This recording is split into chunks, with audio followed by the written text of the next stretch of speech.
The following is an original audio series from Sierra International Machinery, Pile of Scrap, with your host, John Sacco. Happy New Year, everybody, and welcome to a new edition of Pile of Scrap. Today, I'm going to be doing this podcast solo and kind of excited because we're going to discuss some things that I think are important as we move into 2023 and we review what's happened over the last few years and what's going on in our industry, what we need to talk about, and how we need to move forward. So welcome, everybody. I hope you had a beautiful Christmas, Hanukkah, and holiday season. I know I sure did, and I'm happy to be here to discuss recycling from a different standpoint. ISRI, the Institute of Scrap Recycling Industries, created this booklet called The Common Language for the Recycled Materials Industry. And I've been using this for the better part of over a year now, the recycled materials industry. That's who we are. And why is that important? Because our materials that we handle every day in this industry are recycled materials. And these materials are what is really the first step into manufacturing. So today, if you've noticed here on this desk of mine here and the little props I have here, we're going to discuss materials that really define our everyday lives. And most of you know that I'm doing a docu-series. It's called Repurposed. And Repurposed, we are going to do an in-depth dive into how recycled metals and paper and other items impact our daily lives. Because without the recycled materials industry, quite frankly, our lives would look dramatically different. So let's get down to it and let's discuss one of the most important things in our industry in years past. We used to call ourselves junk dealers years ago and scrap dealers and recycling. Why the change now? Because really, when you say those words, we know what it means, but the people who hear it, they hear another thing. And we have to be careful because it's not what we say, it's what they hear. And the government in these budgets that have passed have given $500 billion to the EPA solely for the purpose of environmental justice. And one of the industries that they're taking a hard look at is the recycled materials industry. So in order to combat misconceptions of our industries, we need to speak with a common language. When we speak to people outside our industry, of course, within our industry, you call your friend up and you're selling materials, you talk the language if you've known all your life. But when we step out from behind that desk and we greet policymakers and regulators, we have to talk with a common language. And that language is discussing the output of what our industry does. Because without the materials we recycle on a daily basis, we don't have so much. And let's get into it. So let's just start. I have here on my desk, got a lot of materials. So let's talk about, I'll just pull this one up first. This is an old faucet. Well, this faucet, up in Kohler, Wisconsin, Kohler is one of the big, there's many others, but I like Kohler because I like their golf course. But they make faucets and plumbing items out of brass. Brass is an ingot. Brass is not an ingot. Brass is made from zinc and copper and a combination of other materials. And why is because it's an anti-corrosive nature, and you can't just put water through steel and plumb it through houses. That would corrode over time, which becomes problematic. So the kitchen faucet or the bathroom faucet or the bathroom shower head, they're made from brass. And this is what lasts. But that brass that is being used to be melted into new faucets like this comes from the recycled materials industry. So first things first is you can't wake up and shower in the morning without brass being part of your life, or use a toilet, or any plumbing.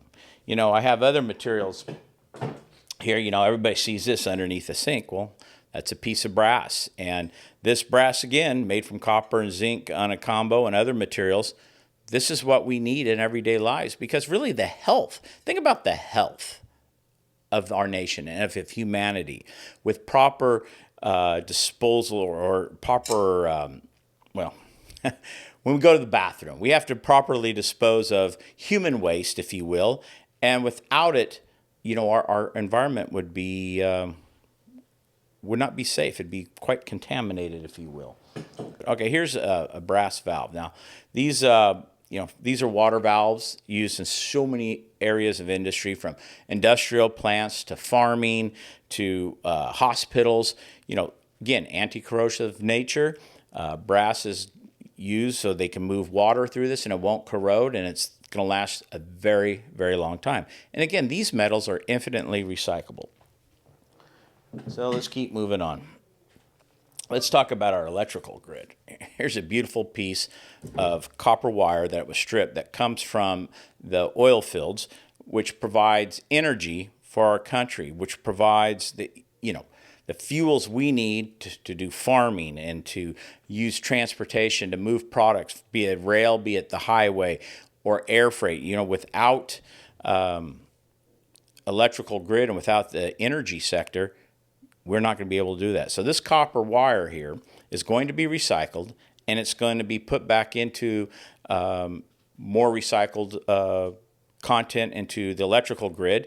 And if you think about your lights, when you turn on a light in your house and into a bedroom or to a kitchen or to your office building or a restaurant, we can keep going on and on.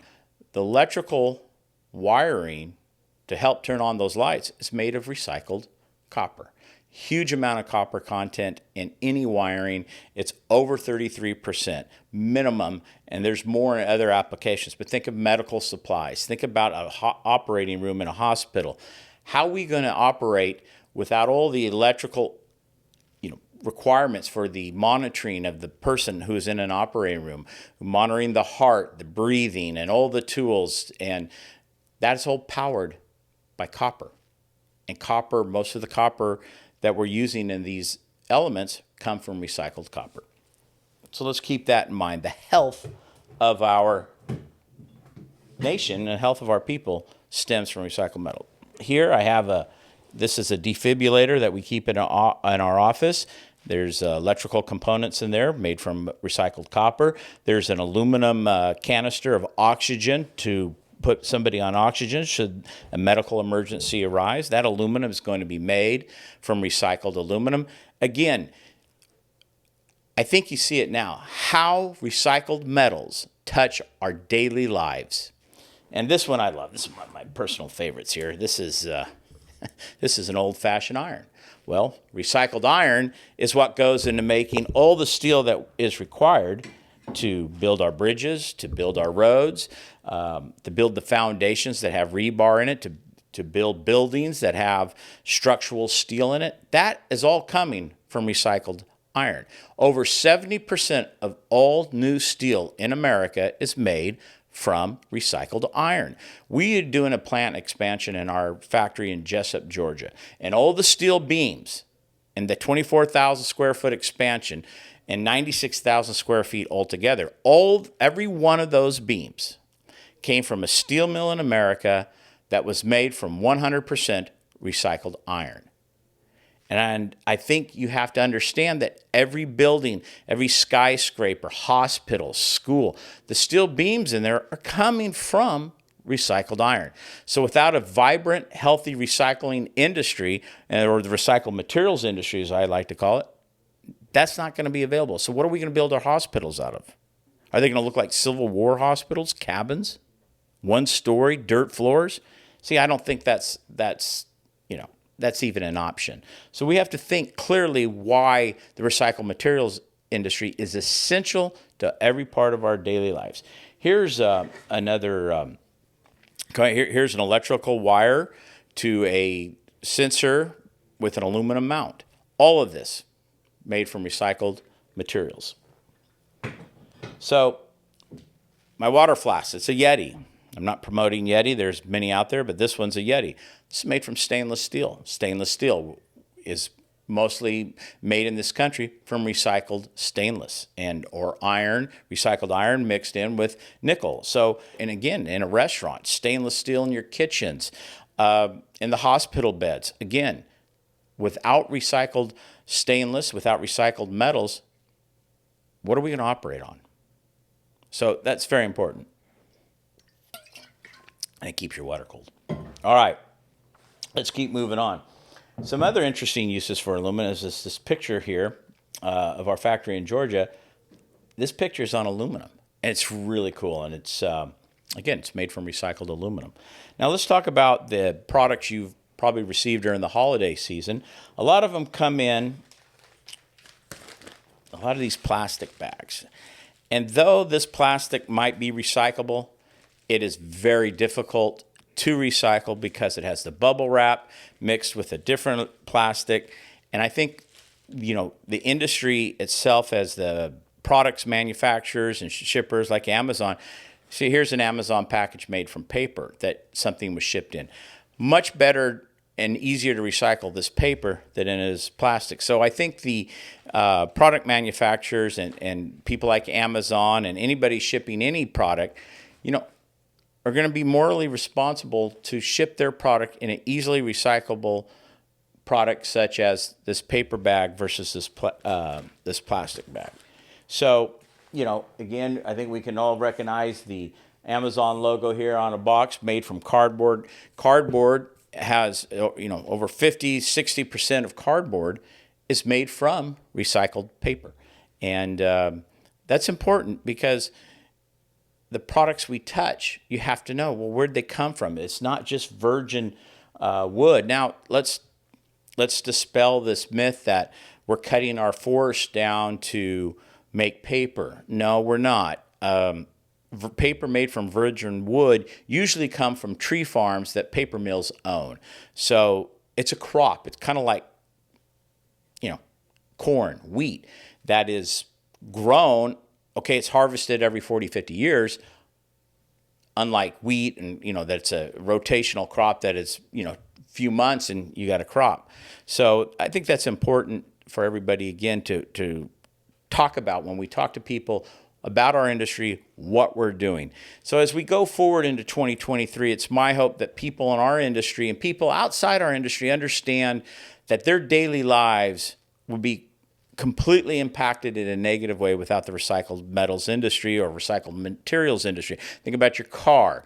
Most of the steel in your cars comes from recycled iron. Your brakes, that's 100% recycled iron because they're coming from foundries within the U.S. that their sole purpose is making the brake mechanisms for vehicles. Aluminum transmissions, aluminum motors, and like the Ford F-150, military-grade aluminum. That's all made from recycled aluminum. So take that out, it'd be very difficult to live our daily lives without it. So, I think that's where I wanted to start the new year, is for people to get their mindset ready that when we talk about the recycled materials industry, we are the first step in manufacturing. We are the main raw materials for the supply chain, for the mills, the steel mills, aluminum mills, and foundries, and copper smelters and foundries across the United States, across the world, really, that are using our materials to make new products. And that is paramount to our infrastructure. Think about our infrastructure in this country. Steel's your first thing, and then aluminum, and then copper. Most of those materials come from the recycled materials industry. And I'm not sure I could say it enough. And also, what are we doing when we recycle these materials? We're saving natural resources. We don't need to be mining the iron ore, the aluminum bauxite, and from mining from the resources we have, natural resources we have on Earth. We're saving it by recycling and using recycled materials for that. So I want to talk about food for a second, because food is an interesting thing. You see people, they say oil's bad, and they say this is bad and that is bad, and I'm trying to wonder, how are you going to eat without the recycled materials industry? Why do I say that? Because John Deere, let's use John Deere as an example.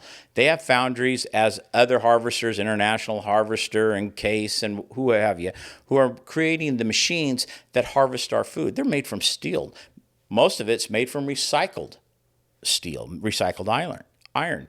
And so when they harvest those crops, they ship them off in truck, by rail, or barge on the Mississippi. Well, all of that's made from some form of metal, mostly coming from recycled metals. Then it's going to a processing plant. Well, that plant that was built to process farm products to be made into food products is going to be mostly made of steel and steel products, metal products, all coming from the recycled materials industry.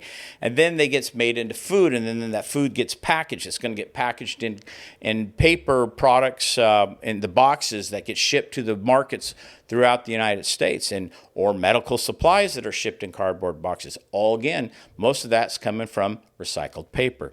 So think about the whole chain, and if you eliminated the recycled materials industry, take it away, you'd be taking away our ability to eat. You'd be taking our ability to move about in this country, be it by automobile, by train, by airplane, because, fuselages on airplanes come from recycled metals, recycled aluminum with copper content. So again, in the motors with titanium in there, recycled.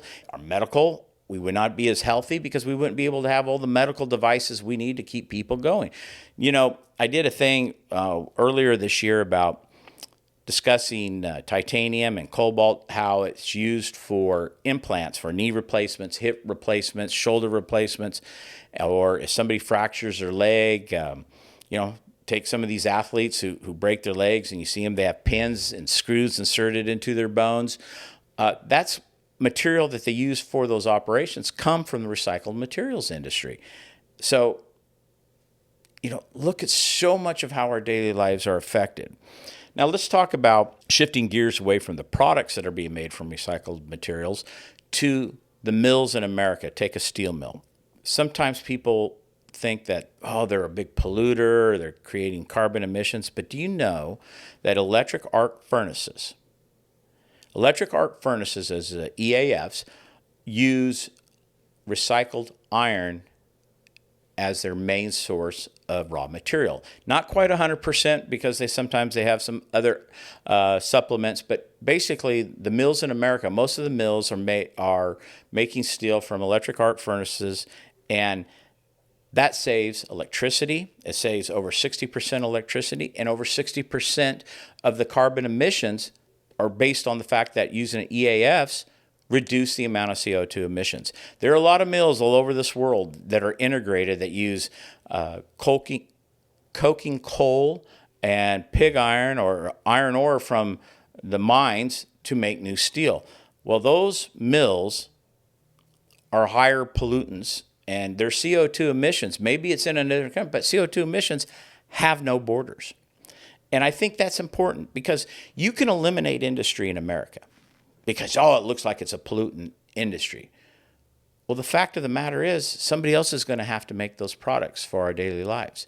And CO2 emissions, they don't have a border. If it's made in the Middle East or made in Asia, it gets up in the atmosphere. Do you think it goes, it's getting over to the Pacific, I'm not going to enter into the United States? That's crazy. So in America, we have such incredible systems for our environmental stewardship at the mills here in America that we make new metals from recycled metals cleaner than anybody because of our environmental stewardship in this country. And another thing that's important, how about the safety of the employees? I visited a steel mill this year, SSAB in Iowa, and before I ever was allowed to go into the mill, we had to do safety briefing, and they have a 4-year safety training cycle for their employees that work in the mills. And the safety gear, from the steel-toe shoes to the fire retardant long sleeve shirts you have to wear, and to the eye protection, and to the hard hats, and the things that they are using within the mill to keep their employees safe.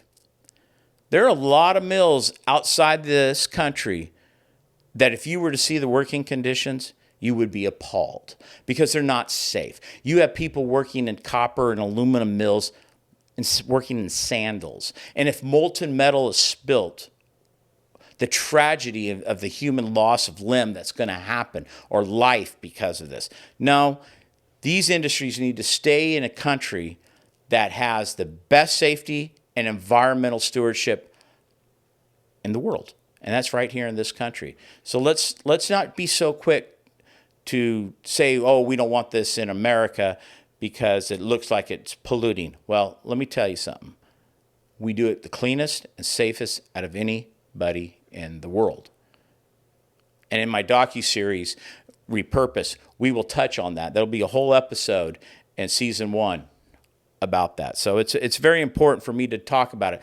And, so getting back to what it is we've talked about, my goal for people to hear about our industry is that we are essential because our daily lives depend on our industry, because all the materials that we touch on a daily basis that are made from metal or made from paper are coming from the recycled materials industry. Now, look, I'm not touching on plastics because that's not a niche I'm really familiar with, or electronics recycling. There are a lot of people going out there and doing a great job in that part, but when you talk recycling to people, what's the first thing they say? Oh, yeah, I recycle. I have a blue bin at home. And then they want to ask you, are you sure yogurt containers aren't recyclable? Well, that's not my niche. And when you take household recycling as a weight, it's not even 10% of all the weight of materials that are recycled on an annual basis. And we always want to focus sometimes on a minority number, and that is the plastics. But the big number that is being recycled on a daily basis, on an annual basis, that goes into our daily lives are metals and paper. And let's not lose sight of that, because that's the industry that needs support. That's the industry that's providing all the necessities of our daily lives. I probably said that too much, and you're wondering, why am I repeating myself? Because it's worth repeating. It's worth repeating over and over till everybody knows, that school kids know, that their classroom and the stuff they use on a daily basis to be taught from kindergarten all the way through college, all those buildings and all those electronics and every the school buses they ride on and the cars they drive to school, all of that would not be available without the recycled materials industry. And we should be teaching that to our kids so they have a respect and an understanding where they get their daily products that they use, their refrigerators, the store food products, their stoves to cook it, and on and on. So I'm very passionate about that. I think you can see that in the way I discuss this, but I believe in it. So let me finish this off and talk about a few things. Gold. Would anybody think gold is waste or junk? Absolutely not. But gold not only is used in as a currency, or is used in electrical, it's used in NASA, medical devices, it's actually used in drugs, cancer treatment, medical tools. Gold plays an important part in industrial applications. But nobody's going to call gold waste, right? Of course not. Silver, same thing. Silver, we think of jewelry first, but silver is also used in high electrical conductivity and batteries and photographs and solar and medicine. Platinum, again, another metals, just like gold and aluminum. Again, many industrial uses for it. Copper. Now, would you call copper waste? Would you call copper trash? Of course you wouldn't, because copper is the main product used in any electrical component today, okay? And copper is antimicrobial properties, so it can be used in medical, so bacteria doesn't grow on it and it doesn't survive on it. So copper, not only in the electrical grid, but in the medical field too. Aluminum, in the construction materials made out of aluminum. Aluminum's also big into knee braces and the medical supply. So again, would you call aluminum waste? Would you call aluminum trash? No, of course you wouldn't, because copper and aluminum both are traded on exchanges. In the Chicago Mercantile Exchange, they trade copper, and aluminum's traded on the LME, London Metals Exchange. So you would never call those products trash, waste, or anything, because they have value, and not only do they have value, they are used in so many products that we use in our daily lives. Stainless steel, again, same thing. Stainless medical supplies, cooking, supplies of stoves and refrigerators, also medical, as I stated, operating tables. So, and iron, recycled iron, a lot of people want to call it junk, want to call it waste. But again, how can you call a product that is being made into new products, waste or trash. Waste or trash aren't being made into new products. So don't be calling any form of metals in the recycling industry trash or waste, because that's just somebody else's attempt to devalue what it is we do. All these materials that we handle every day have a high value. Even old refrigerators, they have a market value. Old water heaters, they are traded and have value. And those materials are processed and sent to the steel mills to be made into many new steel products. It's not trash. You don't bury appliances. Why? Because they have value, and there are laws like in California where I live, you can't bury metal. Okay, so all these refrigerators and water heaters and stoves and other metals that end up in landfills, they get stored in one place and shipped off to who? To a metals recycler to be processed so that metal can be repurposed and sent in as the raw materials in the supply chain to make new steel. So it's paramount that people understand we are not junk, we are not scrap, we are not waste, and we are not trash. We have a high value commodity of raw material that is used in the manufacturing process in this country. So I guess I might have been ranting a little bit, but you know what? It's important that people hear this message, and we have to talk together in one voice so we can help educate the people out there what it is we do. So that's it for the first episode of Pile of Scrap in 2023, and I want to wish everybody a prosperous and healthy new year. And stay tuned for later here in January, we will be releasing season 1 of Repurposed, our docu-series that is going to feature the steel industry. And then in February, March, we will be doing paper and forestry. And then in early April, the aluminum industry. And I hope you guys enjoyed this podcast. Anyway, everybody, you have a great new year. Healthy, prosperous, and happy new year. God bless everybody, and hope to see and talk to you soon. And that's it for another episode of Pile of Scrap.